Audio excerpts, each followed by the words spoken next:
And I remember sitting there for a long time, which for me was probably a minute or two, with just silence. And I couldn't take it anymore. And I remember saying, Mom, I guess this means you don't love us anymore. And I'll never forget, she sits up and she goes, this has nothing to do with love. I will always love you, but I am tremendously disappointed in you.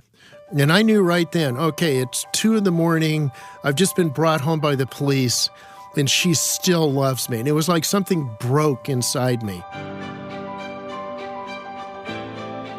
From the Family Life Podcast Network, this is Family Life Blended. I'm Ron Deal.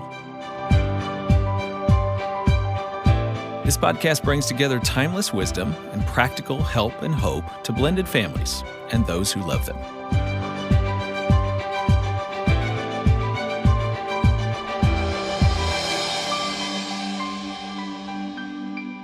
Now, before we jump into our conversation with John Trent and Kari Trent-Stageberg, I wanted to remind you that we just released the 10th anniversary edition of my video curriculum, The Smart Step Family. Now, this week is the Summit on Step Family Ministry, and if you're not going to be able to join us in Chesapeake, Virginia for that, I want you to know that the All-Access Digital Pass is available. If you're interested in that digital pass, just go to the show notes, and we'll let you know how you can get a hold of that. Have you ever put money into a vending machine and nothing came out? Maybe you tried again, and again it devoured your money without giving anything back. Yeah, what are you feeling right about that moment? Angry, frustrated, unfulfilled? Now imagine a child who spends much of their childhood, or adulthood for that matter, putting a little of themselves into their parent, hoping to get back a word of encouragement or an "I'm proud of you." But they seldom or never get something back. What that child wants is a parental blessing. What they get back is a question mark about their worth. Now, that scenario might be something you've heard about or something you can personally relate to. On this podcast, we're going to be talking about how parents and step-parents can bestow what John Trent calls the blessing on their children. Now, let me tell you something. There is so much promise for blended families in offering this blessing within their household. I think it builds up your child, but it also has the potential to soften hearts, build trust, and bridge gaps between people. But as you'll hear, it's not a magic bullet. It still requires commitment to the process and patience. But there is real promise in today's discussion. Please take it to heart. My guests today are Dr. John Trent and his daughter, Kari Trent-Stageberg. You may remember Dr. Gary Smalley, a great speaker and author on marriage and family relationships. John and Gary wrote the first edition of this book called The Blessing. Now, John and his daughter Kari have put out a new edition of this great book, The Blessing. John is president of StrongFamilies.com, an award-winning author and conference speaker, and the founding chair of the Gary Chapman Institute at Moody Theological Seminary, and, I should add, a really nice guy and a good friend. Kari Trent-Stageberg, his daughter, is the CEO of Strong Families, an author and a speaker. Here's our conversation.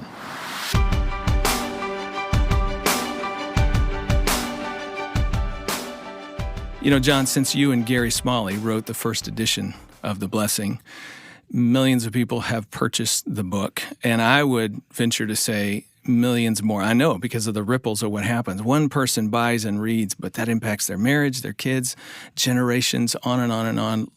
Millions of people have been impacted by the message of this book. It keeps selling. The publisher keeps coming back to you. Now, Kari has joined you on the 4th edition of this book. I'm convinced it touches a deep need in people's lives. That's why they keep buying. Yeah. What is that need that it impacts? Wow. Well, first of all, I have lots of relatives, so they keep... you don't have millions of relatives. But not millions, you're right. No, that's just God's grace, but I think you're right. I think really a couple of things. Are you familiar with a guy named Simon Sinek? Yes. Okay, so he has this thing called the Golden Rope, and he has like 1 billion views on his TED Talks and things. But really what he does is really gets people to focus on the why question. Christian. I started to understand my why that was so important to me when I was working in a psychiatric hospital. I know there's been some question. I was working there. And but Are you in my sure? internship, it's my first day in the job. So this is how the whole book came about, okay? Okay. So I'm at BBO Memorial Hospital. It's in Dallas, Texas. It's a different name now. This is a long time ago. It's a locked-in 23-bed unit psychiatric ward.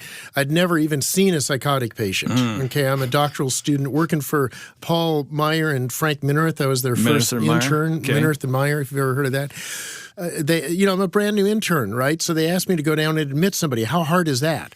So I go down, and it's a Wycliffe missionary lady that had had a break on the field, and her parents were there, and they were Christians. This wasn't total just Christian facility, but they're believers. So we were in a little intake room, so I prayed with them and took her in the elevator up to the third floor.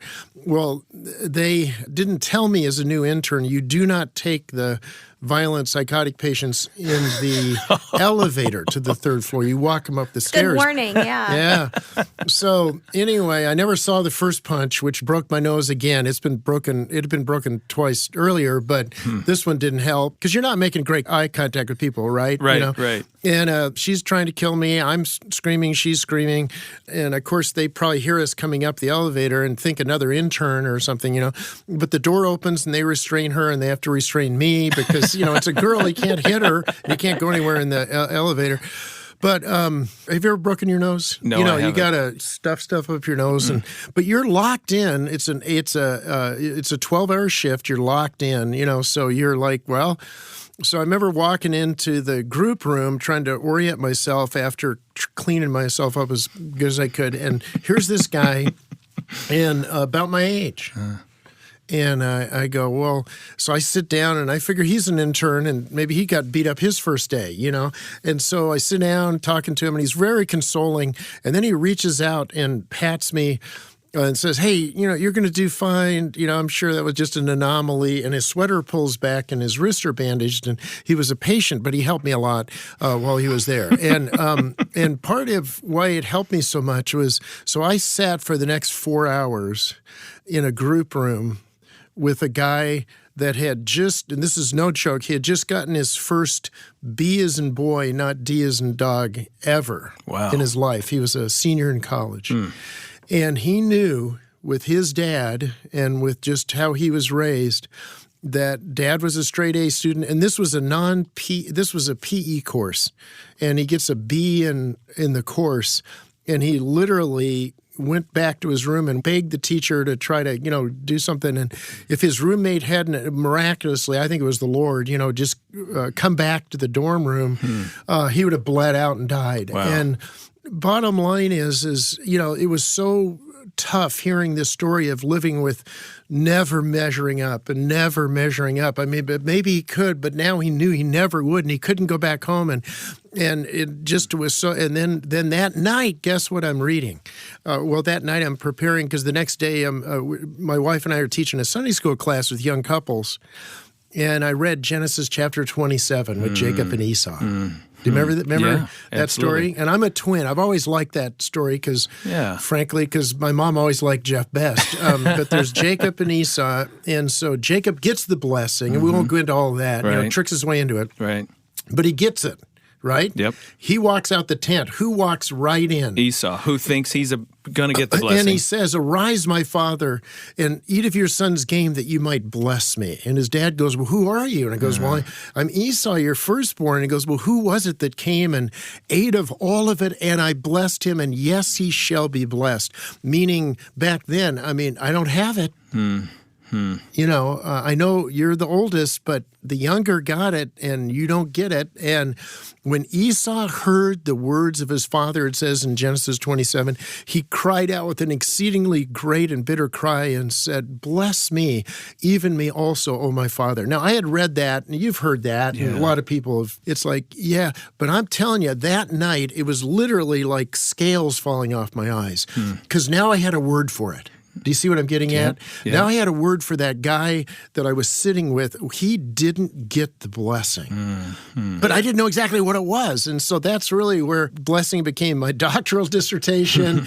It became, this book that Gary and I did. And now, awesomely, Kari, just great voice and just for processing and the whole millennial thing and has written a bunch of new stuff. So that's really kind of where this whole thing came about. Was I heard all these echoes in my own life and heart, and we can get into some of this.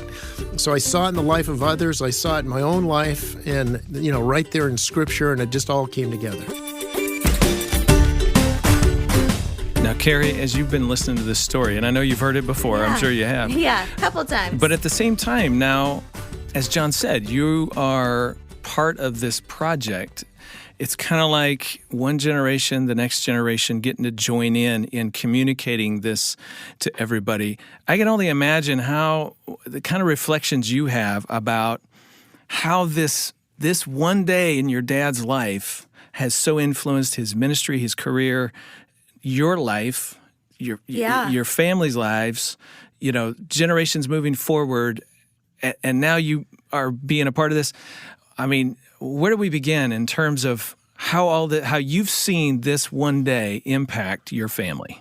Yeah, I mean, well, first of all, what an honor to get to be a part of that legacy, with him and Gary, and just what an honor to get to be a part of it. And, I think one of the great things about my dad, not to brag on him too much or he'll kick me off the podcast, but, everything that he writes about, he did with us. And so really what you're reading in the blessing are things that he's actually done in our family. But, for our family and for so many families out there, as a parent, you can do all the right things, you can say all the right things, but your kids still have a choice. And for a huge period of my life, I chose not to believe it. And even really questioned, is God who he says he is, and walked away from faith and ended up actually in an abusive relationship. And when I came out of all of that, I'll never forget sitting down with my dad, and I just, I was thinking he was going to tell me, get lost, we've had enough, you've put us through it. And he put his hand on my shoulder and he just said, Kari, it's not about where you've been, it's about where you're going. And he gave me his blessing. So I've really seen it. That gave me permission. It gave my dad an answer to why, his dad had bailed out and how he could heal. But it gave me permission to continue to move forward with the Lord, with God's calling on my life. So, I mean, the blessing for our family it really has, like you said, impacted generations. Okay, so there was a whole lot in what you just said. There are many layers. I'm trying hard not to forget all of them. We're going to come back to a couple of them in a minute about you heard the blessing, but you didn't quite internalize it or believe it. But let me jump off at that one spot about you desperately, in that moment, very much wanted your dad's love, approval. What he ended up giving you was the blessing, but you still needed that so desperately, even as an adult. That's the why. Yeah. Right? Yep. Yeah. It's that we all want that approval from our parents. Yeah. Yep. That unconditional love and acceptance. Exactly. Absolutely. And it seems to me, guys, that that's a really good thing. It's a God-given thing. And yet, that's fragile. Because our parents are imperfect. I'm a parent. I know I'm imperfect.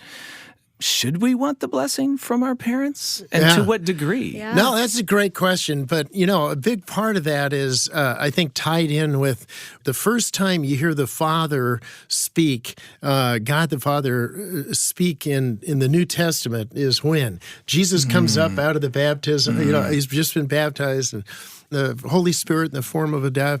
And then there's this booming voice, this is my beloved son. He blesses him right there. Wow. And I think there's a deep need. Lewis talks about, C.S. Lewis, who is a great theologian, talks about this thing called the weight of glory. The weight of glory. Now, wait a minute. Wouldn't you think that's, okay, God's so cool, he's really weighty, that, really, that's not it. It's the divine acceptance that maybe God, and actually he does, maybe God really could say to us, that we're valuable, that we're accepted. Wow. So I think what it is there's this divine echo, and we want our parents to pick it up. But sometimes you're right, with all the brokenness, it doesn't happen. It didn't happen with my dad. And there's some people listening where, maybe they've got a kid and they're thinking, well, man, that's why my kid is hurting so much today, because they didn't get the blessing. And we can talk about reversing the curse and all of those things today. But it was a huge why. But once you get God's blessing, you can even bless people that never gave you the blessing, which is what happened to us, and it frees you. So we're going to get to talk about freedom and encouragement, and I want people just to think, oh, well, this isn't just a step into the past and let's stay there. Kari mentioned it. The blessing unleashes you to really go for life and love, and it is really powerful. So that's amazing. The divine echo. I love that language. Yeah. And I know that's a two-way street. Not only is there an echo in the sense that God created this need for the blessing into our family relationships, but when we either don't get it or do get it, either way, it reminds us that God is wanting to bless us. Right. Yeah. Isn't that hard sometimes to rely on that blessing from God or to hear it? Kari, how did that work in your life? Yeah. I think for me, God really just felt very abstract. I kept hearing, connect with him, pray, listen to the Lord. And it just sort of felt like, well, I don't know how to do any of that. And is he even really involved or really active in my life? And it really was that place of surrender of just saying, okay, God, my way clearly is not working. Let's try it yours. And he began to show me piece by piece that I was his beloved daughter and that he did choose me, and that he wasn't a God of, rules and vindictiveness, but a God of love and redemption, and getting to watch that story play out. But it is a process, and you do have to trust him. He loves us right where we're at, but he doesn't want to leave us there. Yeah. He wants to move us down a road of healing and redemption with him. And sometimes that requires removing some of those things from our lives that are blocking us from really experiencing that. Okay, Kari, let me follow up. One of the things I'm aware of, having worked with a lot of blended family couples now in therapy in particular for 25 years and in ministry for 25 years, one of the things that I'm aware of, and this is an opinion, so I may not be right about this, that people who find themselves in blended family situations, not everybody, not even close to everybody, but many have had multiple wounds on their heart. Yeah. Going back to family of origin, maybe a first marriage, maybe you're a child and mom and dad divorce and you're caught in the middle with loyalty issues, all that kind of stuff. And so they come into a blended family, and now there's even more confusion about roles and relationships and bonding and connecting with new people and trying to figure out authorities in your life if you're a kid. And so finding a blessing is even more challenging. Yeah. The need for a blessing is even more challenging. So I want to dial back down to something you said.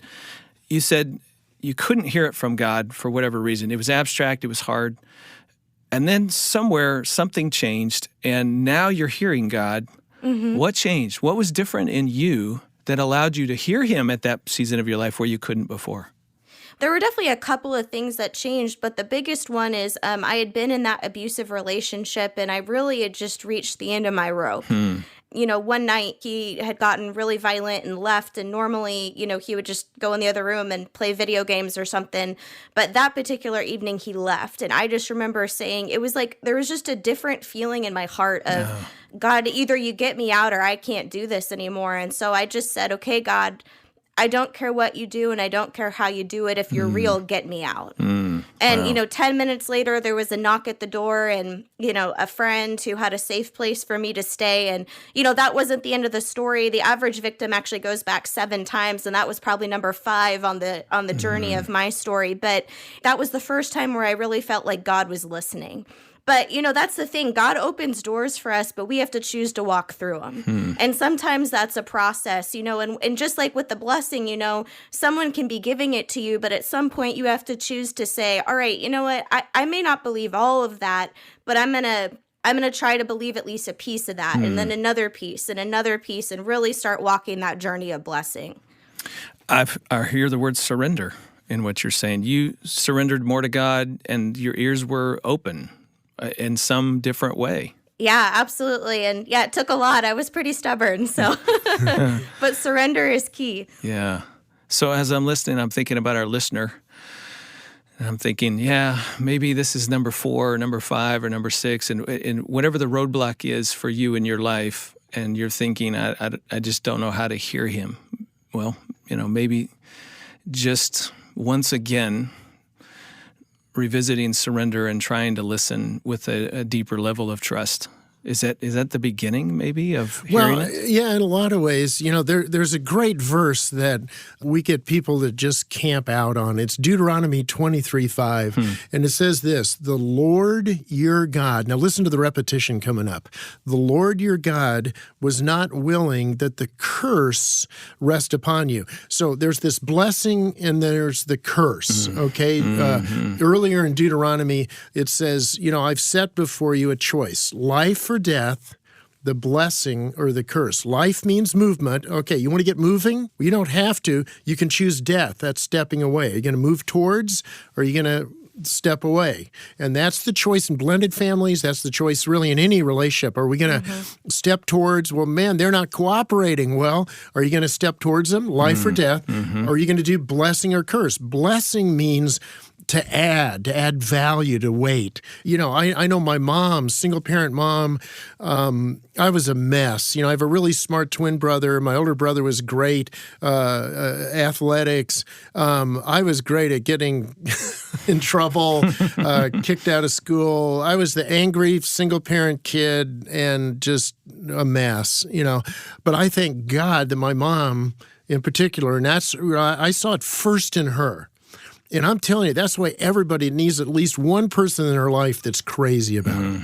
And so it's a choice. She had to choose to keep seeing value in me. Well, wait a minute. Guess what the curse means? The curse means to dam up the stream. So instead of adding value, you subtract. So let's go back to that verse real quick.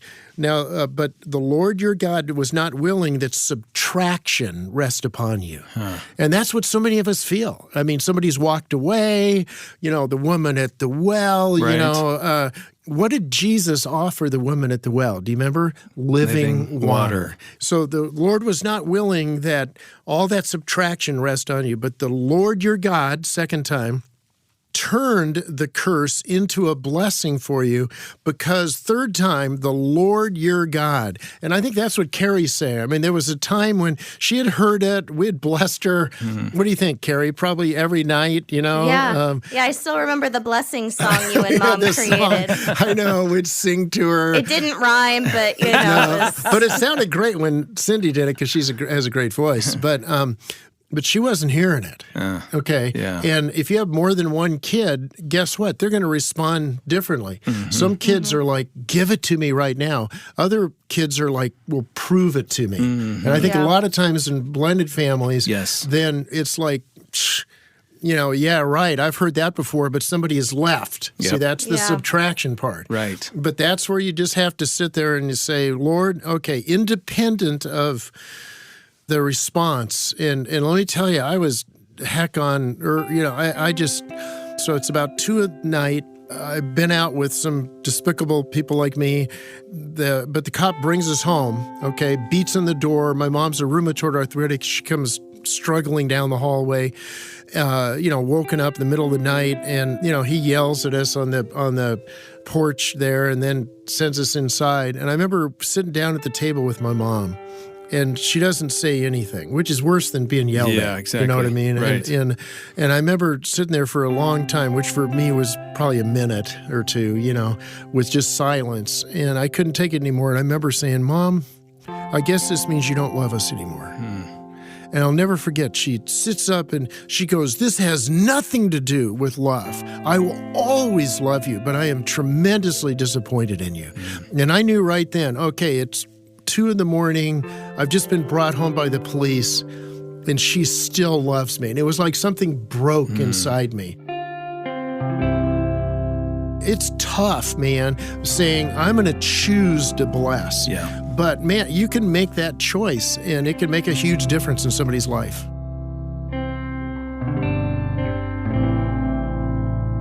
I want to chase this a little further, guys, because I see a couple of challenges in blended families, in particular for the parent and step-parent to do just what you're talking about. And for the listener who's wondering, how do you give a blessing? We're going to cover the 5 elements. Hold on. We're going to come back to that in just a minute. But let's talk for a minute about how do you move toward, and I love that description, moving toward is life, moving away is death, carried into the Hebrew words in the Bible. How do you move toward a child who doesn't want you there? Yeah. Or is confused about your presence in their life, a stepchild perhaps, or an adult child who's your biological son or daughter, and they've been through hard things. You've now married somebody else. They feel like you've abandoned them or something. For whatever reason, they're not sure they want your blessing. How do you maintain that sense of, you said it, independent of their response? Yeah. You keep trying to offer, as your mom did you in that moment, I still love you. I am disappointed, but you continue to be there. Where do you find the resolve to do that?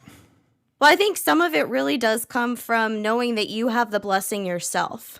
Because when you know that you are unconditionally loved, it's a lot easier to give that to someone else, even if they're not responsive. And that doesn't mean it doesn't hurt or it's not frustrating or it can't be a challenge. But I think really when you know in your heart of hearts that you are unconditionally loved, it frees you up to be able to take those continual steps. And, really it's that last element of the blessing. It's that genuine commitment of saying, no matter what, good, bad, ugly, I'm going to be there. Yeah. And continuing to say that. And there really are. And I was one of those people that I needed someone to prove it, and my poor husband, Joey, when I met him about 6 years later after all of that, I mean, I had so much fear around, well, you're just going to bail out too, or you don't really mean what you say. And, it was those continual small 2-degree continual consistency. Those were the things that really dismantled my armor to help me say, you know what, you really mean it.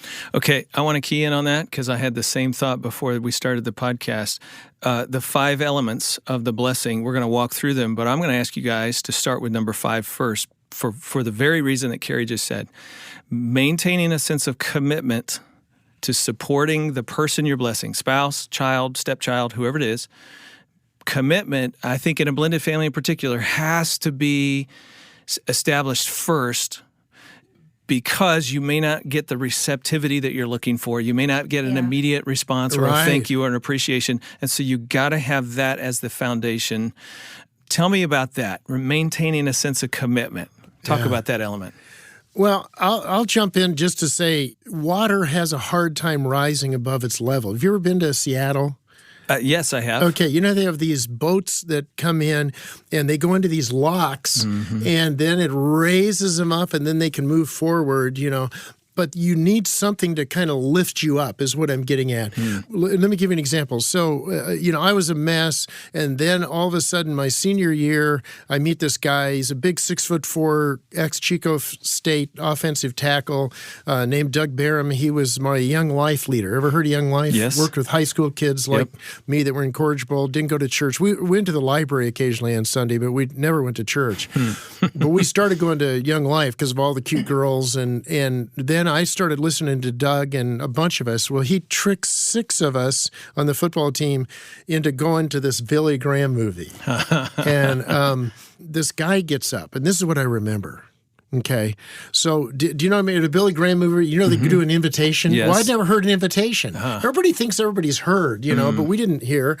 And this guy goes, do you want to change the pictures of your life story?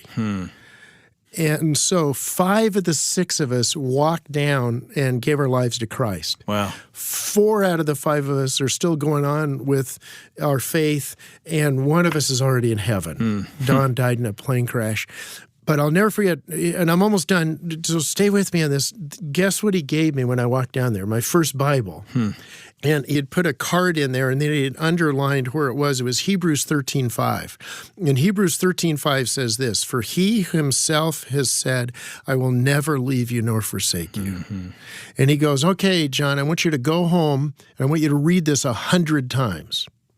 Okay, now he's meaning it metaphorically. Read it a lot. I thought he was being serious. So I go home that night and I got my piece of paper. And so I go, for he himself has said, I will never leave you nor forsake you. 1.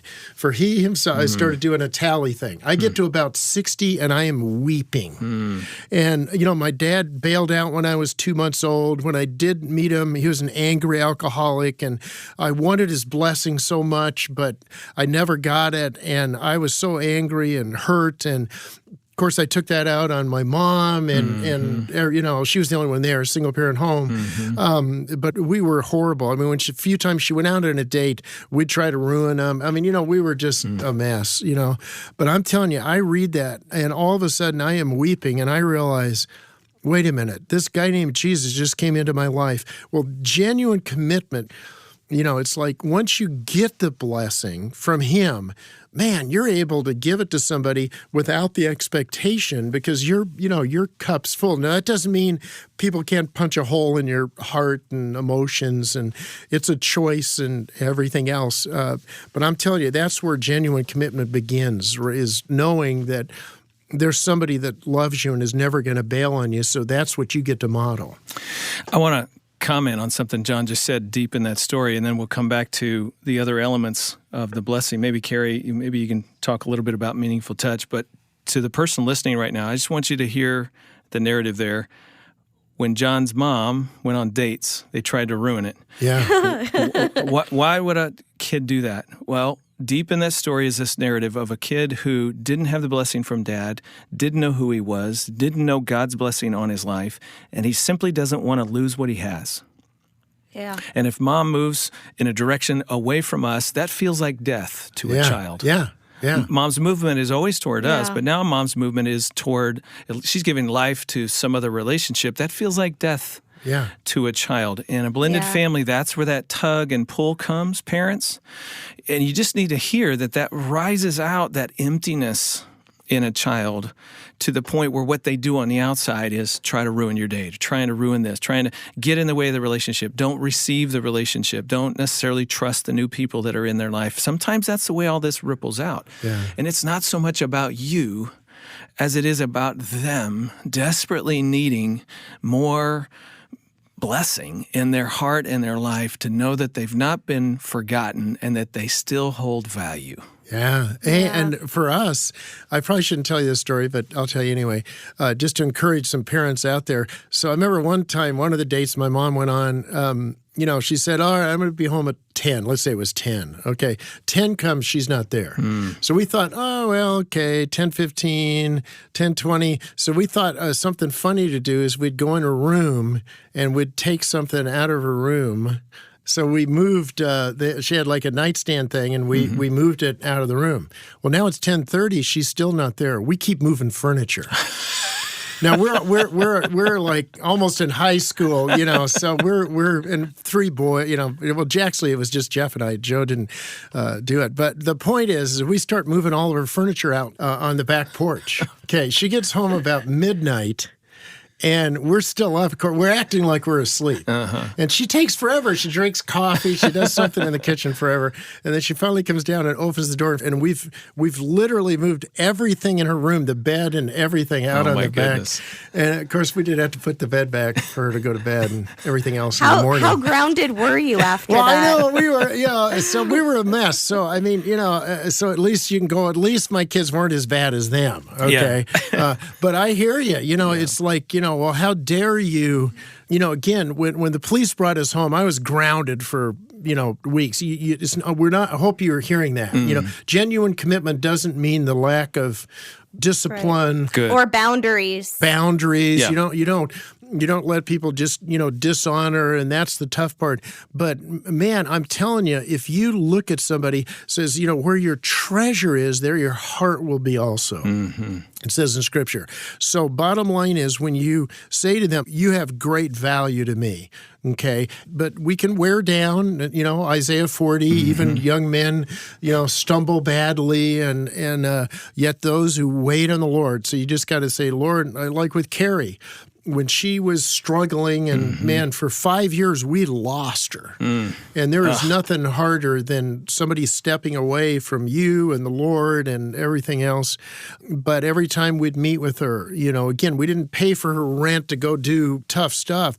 But I think you knew, right? That you were, absolutely. Yeah. No, you guys were so intentional with that, and it was incredibly helpful, even though it was, I couldn't hear it through the lens of hurt that I was living in at the time. But, I still have some of those letters that you and Mom wrote to me and gave me during that season.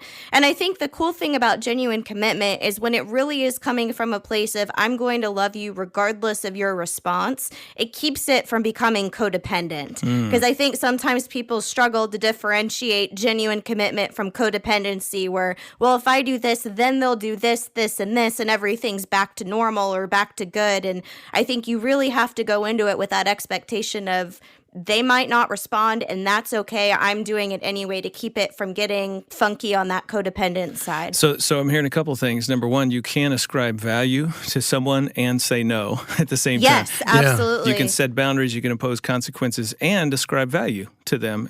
In fact, you can say, because I love you so much, this is why I'm saying no, right? Yeah. Yep. But I'm also hearing, Kari, the continual presence of your parents moving towards you during that season, even though you couldn't hear it, it was still accumulating value so that when the day came that you could hear it, it was all waiting for you. And it's a war. I think for anyone that has lived through abuse, it's a war. And it's really that war of the lies that are being spoken over you and the war that is truth, and anything that's truth, it's so hard to actually receive that because you're hearing all the lies. And so, but yeah, that was critical. And there were moments where I would read those letters and cry and just want to believe that that was true, and I'm so thankful that God got me to a place where I was really willing to say, you know what, I'm going to try. I might not believe it today, but I'm going to try to believe that that's actually accurate, because this other is killing me. Wow. Well, that's and so good. in a blended family, very often, you've got somebody that they've divorced, they've remarried, and then they're sending the kid in a home where they're trying to give him the blessing, Yes. and then you're sending him back to a home where, They're not. And it's like, remember Ulysses was the story, this guy goes away for 7 years to war. They declared him dead, and his wife was supposed to pick another suitor. So she goes, okay, well, I'm going to, as soon as I finish this thing, so she would weave all day, but then she'd unravel all night. And that's what you kind of feel like. You're going, I'm weaving the blessing into these kids, and then I'm sending them back to this home, and they're unraveling it. Well, they're not unraveling it all the way. And what I'm getting at is you can put a safety stitch in there. Well, the Lord can, okay? Because the only way you're able to do this, it started off with me saying, realize the Lord's never going to bail on you. So now you've got the security to love. So I remember my mom looking at me when I was so angry, just spitting mad and was saying stuff. And I remember she'd say, you can get as mad as you want, and then you can just get glad because I'm not going anywhere and I love you. And I just walk out the door. But I'm telling you, I marveled at how great she was. And now, do you remember going away to college? Or, Yes. That day? Yeah. So I've packed, single parent. I'm the last one to leave. My older brother's gone. Jeff's gone. I had such bad grades. I went to junior college on probation. Anybody That's could get impressive. I know. Anybody could get into junior college, but I wrestled in college, and I would have never even gotten in without somebody bending the rules, frankly. I remember I'm leave, and I drive off, and I realize I've forgotten my sunglasses, which is in Arizona's a big deal, right? So I turn around and come back. Now, Mom was fine. She never cried. She was fine. Hey, all right, see ya. I come back, and I walk in to get my sunglasses, and she's sitting at the kitchen table crying. Wow. Well, I bet she probably did that 100 times with me as a kid. So we're not saying, oh, Pollyanna, you got to just not It's be easy. emotional. Right. I'll go back to Isaiah 40. Why do you say, O Jacob, and assert, O Israel, my way is hidden from the Lord? That means cloud cover in Hebrew. God, obviously, you can't see what's going on, or you'd step. It says, or the justice due me escapes the notice of my God. And that's like saying, man, I do this for you, Lord, and I do this, and this is what I get. Where's the justice in that? My kid's off the rails or whatever. And so you can't out-logic emotions. So when we talk about the blessing, that's one of the things where we're trying to say to people, well, look, here's these 5 things you can do, but it's not a formula. It just helps you have an attitude based on God's love. So I'm glad you went to 5 because it really, it is the bottom deal. But we probably ought to run through those pretty quick too, right? Let's do it. So we're talking active commitments, what we've talked about so far, and we're just saying that's the heart to support this person and continually offer a blessing to them. Yeah. What are these mechanisms that you call the 5 element, or we've got 4 more to go, the 4 elements: meaningful touch, spoken word, attaching high value, and picturing a special future? Talk to me about those. Okay. All right. Well, appropriate meaningful touch really is exactly what it sounds like. It's using touch in an appropriate way to instill value in someone else. Placing your hand on their shoulder, holding their hand, giving them a hug, appropriate meaningful touch. And, sometimes today, especially with everything that's going on in our society, touch can be a little bit scary, or we're hesitant to engage, or if touch was really broken for us, it can be hard to step towards others in that way. But every time a blessing was given in Scripture, there was appropriate meaningful touch, or the laying on of hands. And so it really is a critical part of instilling value in someone around us. Yeah. And in fact, there was a study that just came out where it said women need 8 to 12 small, meaningful touches a day to feel secure in their relationships. Wow. And that's not, find their shoulder and go 1, 2, 3, 4, 5, but throughout the day, and so we need that. And we see that with NICU babies that, they heal faster when there's touch. Right. There's all of those studies that support the physical benefits as well as those emotional benefits. Yeah. I can remember my mom was a rheumatoid arthritic. And so have you seen their hands? They're really bad. This is, it just was in tough shape. So she would drive us to school before she went to work, single parent, right? We had to get out of the car and hug her before we went into school. Wow. So every year we made her drop us further and further. And then by junior high, it's it's inside at the door. Just get it over with, Mom. And so she'd give us a hug and we'd stand there stiff as board. So 3 boys. Yeah. But I'm telling you, every day at school, and so that's a big part. So number 2 is spoken message, Kari. Jump in there real quick. Yeah, and that's really using our words. And for so many people, they can say, well, I knew I was loved, but I never heard it. And we have to say it. It's so critical for people to actually hear those words. And so what we encourage you to do with the blessing is to say it and or write it down, or both is really a good way to do it so that they can keep it. Like I said, I kept so many of those letters. And in fact, when I was at college, every week you and Mom would send me a card in the mail that just had, a little blessing on it and, hey, we're praying for you, or whatever was coming up. And I still have all of them, so really using our words to bless people, which kind of goes into the next element, which is attaching high value. Because it's not just enough to say, I love you. We need to be speaking into these areas of value and really unique characteristics that God has given each and every one of us. Okay, yeah. I want to jump right in there for a minute. Blended family applications. What if you have a stepchild who doesn't want you to touch them? What if they're not sure they like that you love them? Right? Yeah. And so you can say it in spoken words, but it's not necessarily received well. I mean, my first thought is, and I'm really curious what you guys think, but my first thought is that word appropriate that you used a minute ago, that you have to find what is appropriate for this relationship. Right. Yep. What works here? If it's a fist bump or a high five, that's acceptable touch for a particular child, then that's what you go with, yeah? Yeah. Exactly. Yeah. I mean, in clinical studies, the safest place to tap somebody on their elbow. Mm-hmm. Isn't that interesting? Yeah. And you're right. Some kids are so broken, if you even raise your hand to them, they might freak out. Mm-hmm. So we're not, saying, again, this isn't a formula. What we're doing is saying, okay, look for times where it's appropriate to do the high five or the fist bump or pat them on the shoulder. But again, with my mom, I'm telling you, we'd just stand there stiff as a board and act like we hated it. And we didn't.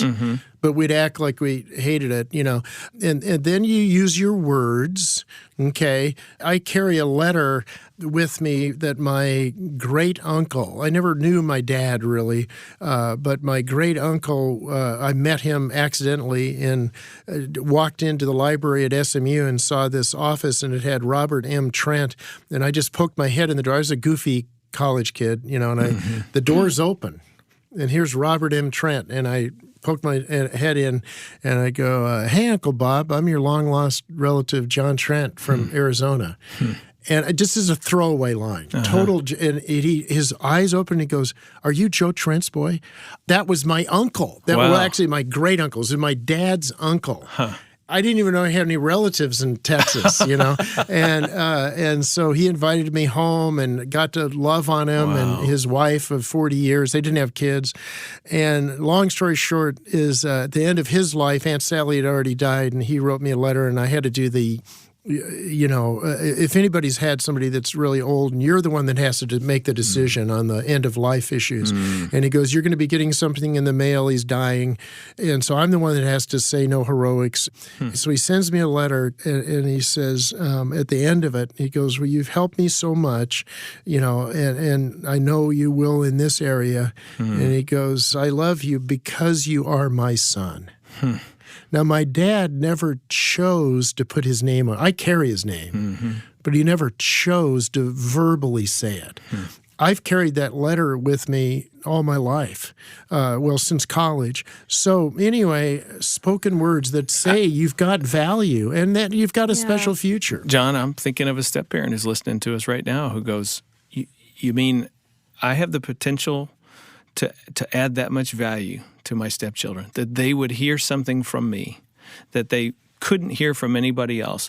Not that you become their parent, you're not replacing anybody, we're not saying any of that, but you become another person who has the ability to attach value to who they are. Yeah, and Kari, again, you went through some really tough years. Yeah. But it still meant something down the road. Now, Laura, chose to just do it different. The other sister, you know what I mean? And that's what I'm getting at. Some kids, they're like, bring it on. Tell me, they're just ready for anybody to go. But then there's other kids that just really don't want to hear this blessing. And I think we're talking a lot to them in this whole podcast. Yeah. So. Well, I do think that's an important point. You might not see fruit of it today and might be a long journey. We pray that it isn't, but those seeds matter, and I know that they did for me. And, I think you brought up a really good point earlier about how I love you can be really hard to receive, and it can, and I think that's where that, attaching high value really kind of comes into play, because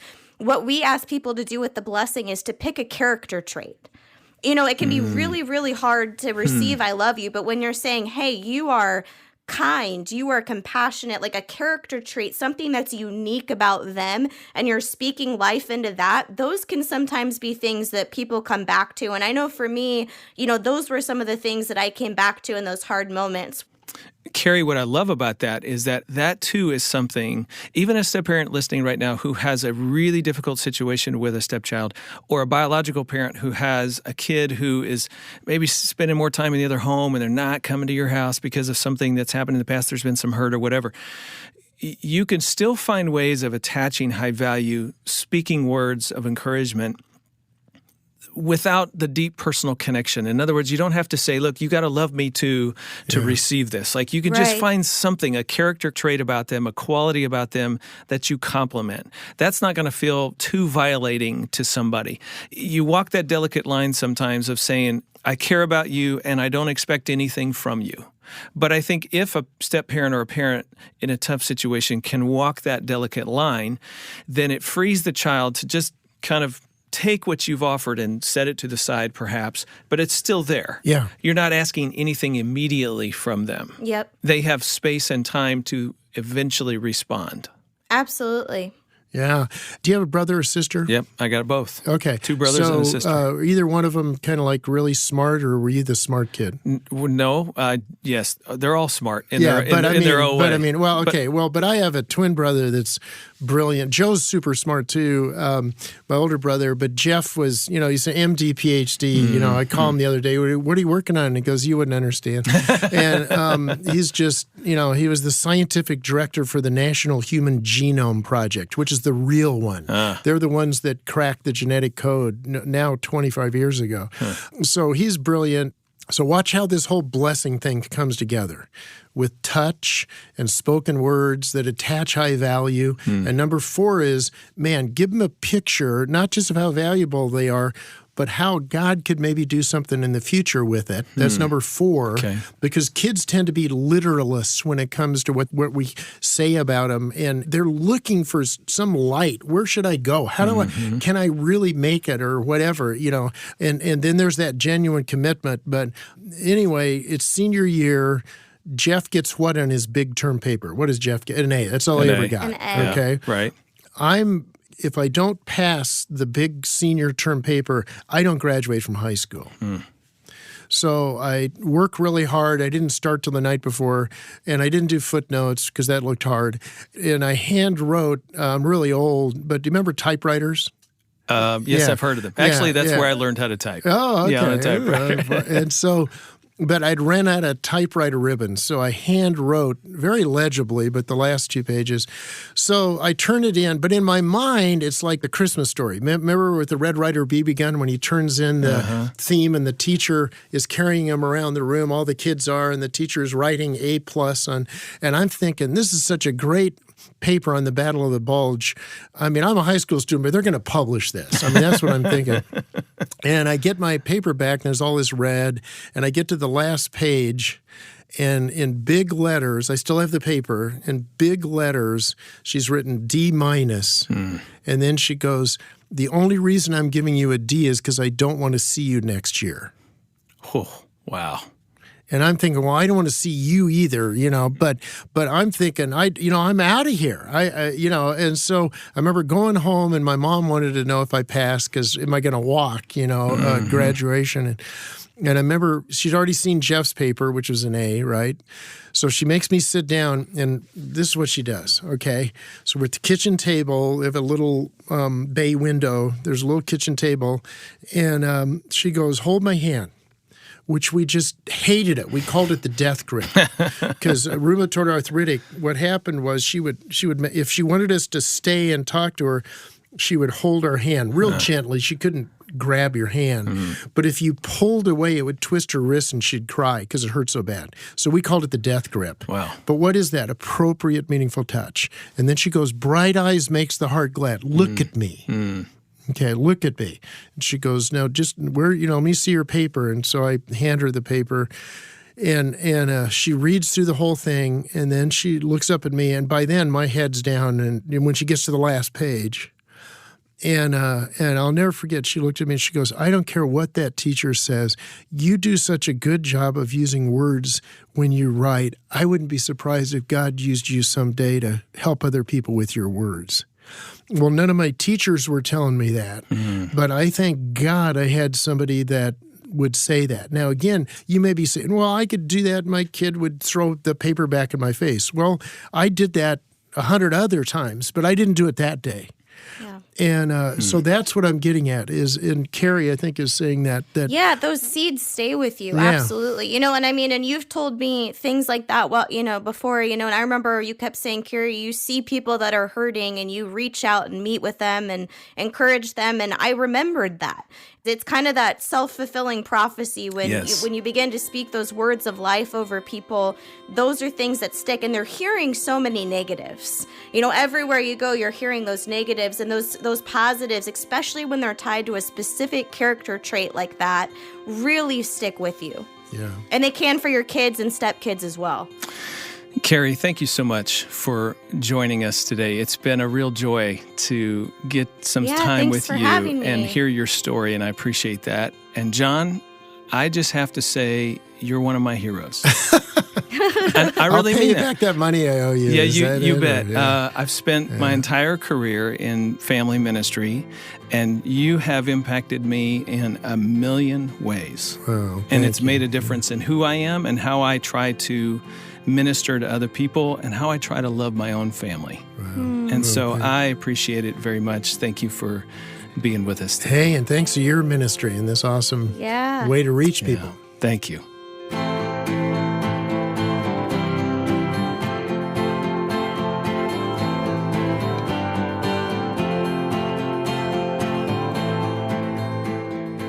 You've been listening to my conversation with John Trent and Kari Stageberg. I'm Ron Deal, and this is Family Life Blended. Kari's going to tell you how to go online and take the Blessing Challenge in a minute. But before that, if you've learned anything or were encouraged by this podcast, would you take a second and rate us? Give us a quick review. All of that helps others find us and gain what you've gained today. You know, most of our discussions seem to be about parents blessing children, but the principles apply to all relationships. John and Kari's book actually outlines ways you can bless your spouse, your friends, coworkers, which brings me to a challenge. For those of you with a former spouse, I'd like for you to consider how you might give a version of the blessing to your former spouse. Now, wait a minute. There's more. In front of your child. Okay, I just lost some of you. Hear me out. Hang on. Let me just talk through this for a minute, all right? I am not saying become a doormat. I am not saying that give your former spouse everything they want. Just be sweet and kind all the time. This is really about your child and what will benefit them. Just imagine how it will impact and improve your co-parenting, for example. So imagine your child hears you say to your former spouse in front of the child, they hear you say, I really appreciate how much you give to our son. I love what it does for him. You see how that might foster some peace between the households? It's kind of like an olive branch, and ultimately it blesses your children. Who knows, it may improve your co-parenting as well. Now, I do want to clarify, this blessing is limited in scope and affection. So for example, you're going to comment on the value the former spouse has to your children, not necessarily to you specifically. Now, sometimes kids kind of have this fantasy that mom and dad will get back together again, so you do want to be careful about what you say and how you say it. You don't want to get their hopes up when that's not going to be a possibility. And the other thing I want to add here is that you want to set a good context for doing this. You want to make sure you honor your current marriage. Like, go to your spouse and affirm your commitment to them. In fact, that's your first point of action before doing this, is talk to them, tell them what you're doing and why you're doing this.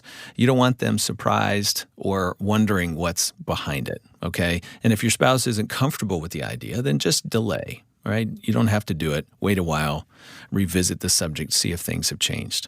But having said all of that, consider what a blessing it would be to your kids to have some of the animosity pushed aside between you and a former spouse, to have a spirit of cooperation demonstrated between you. A lot of people in America are really sick of the way our political leaders on opposite sides of the aisle criticize each other, call each other names, let alone give each other a compliment, right? If you're tired of that, then likewise, you don't want to be that kind of co-parent. Your kids get tired of it. They would love some relief from that climate. So just think about this. That's all I'm asking. I recognize this is not a suggestion that every person should attempt today. Just think about it. If you'd like more information about our guests, you can find it in our show notes. You can also check it out on the Family Life Blended page at familylife.com/podcasts. I do want you to know we do enjoy hearing from you, hearing your feedback. That means a lot to us. And positive reviews on your app or online, all of that is really helpful for us, and it helps other people find the podcast. If you haven't already, you can subscribe to this podcast on Apple Podcasts, Stitcher, or wherever you listen to your podcasts, and search Family Life Blended with Ron Deal. And remember to look in the show notes. There's additional resources down there, links to information and different things you might want to know about. And you can find information about our other podcasts at the Family Life Podcast Network. Family Life Blended is the leading ministry for step families around the world. We'd love for you to visit us online. Check us out, all the articles and freebies that are available. Just go to familylife.com/blended. We really are committed to serving you by providing excellent resources, book, video, audio, online resources for you and your family and your local church. I've been telling you about the 10th anniversary edition of my video curriculum, The Smart Step Family, and the Participant's Guide. That's recently been revised and released. In addition, over the next few months, we've got 3 book releases I want to tell you about. The Smart Step Family Guide to Financial Planning comes out in September September 2019. Lauren Reitzema's book, In Their Shoes, Helping Parents Better Understand and Connect with Children of Divorce, comes out in October. And the book I've co-authored with the New York Times bestselling author Dr. Gary Chapman, called Building Love Together in Blended Families, that book will come out in February of 2020. All of these resources, if they're not available now, they will be at FamilyLife.com or wherever you buy your books. If you're not planning to join us for the Summit on Step Family Ministry in Chesapeake, Virginia this week, you'll be able to access it online. That's the good news. Just go to the show notes and we'll let you know how you can get the all-access digital pass for the Summit on Step Family Ministry. Now, here's Kari on how you can take the Blessing Challenge. Yeah, actually, if you go to theblessing.com and click Take the Blessing Challenge, it's really short. There's just a couple of videos, but it'll actually walk you through this process of giving your blessing, and it even has a list of character traits that you can choose from, because sometimes it is kind of hard to start brainstorming those ideas. So we've tried to make it really easy. It's free on the website. So yeah, just go to theblessing.com. Next time, I'll be talking with co-authors Greg Pettis and David Edwards about our newest book, The Smart Step Family Guide to Financial Planning. Now, we've all seen headlines about celebrity families that are having fights over money after someone passes away, and they really haven't done their work to figure out how to manage all that as a blended family. Well, we want to help you understand that merger of relationships, family dynamics, estate planning, and how to manage money day to day. We all are afraid of what we don't know. A lot of stepchildren do not know what their parent is going to do. They have question marks all their lives, and then they find it out at the reading of the will. It's the worst situation. That's financial planner Greg Pettis and estate attorney David Edwards next time on Family Life Blended.